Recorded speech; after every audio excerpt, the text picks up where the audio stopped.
Hey, what's up guys? In this video we are going to talk about methods in Java. In Java, the methods are used to perform a particular task several times, and they consist a group of statements together to perform the particular task. Now talk about the method definition.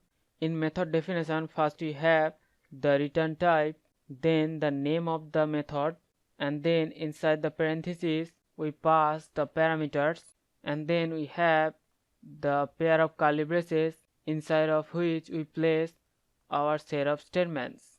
Usually the method put inside a class like class X. To call the method, we have to create one object of that class, and we have to write object dot the method name to call that particular method.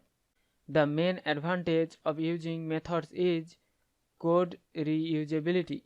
Whenever we need to perform that particular task, we just call the method instead of writing the set of statements over and over again. This improves the reusability of the code. So now we're going to do an example program and try to understand how we can create one method in our program. So first we have created one class called test, and inside the class we're going to create one simple method. So first we have the return type. So I'm going to write void because this method does not return anything.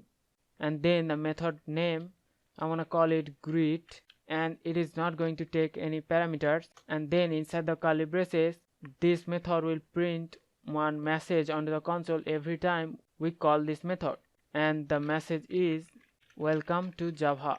So whenever we call the method greet, it should print the message welcome to Java.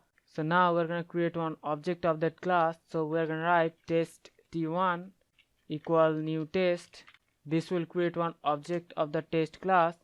Now we're going to use that object t1, and we're going to call the method greet. So we're going to write t1.greet. So now we're going to save this program. Now we're going to compile and run the program. So the output is welcome to Java. So in the program, first we have the method definition where we have the return type, then the name of the method, and inside the method we have the print statement, and whenever we call that method, it prints the string welcome to Java onto the console. And to call the method, we are creating one object of that class, and then we are using the object dot the method name to call the method. And this way we can create one method and we can call the method in Java. So hope you understand the concept of methods in Java. We'll see you in the next one. Thank you.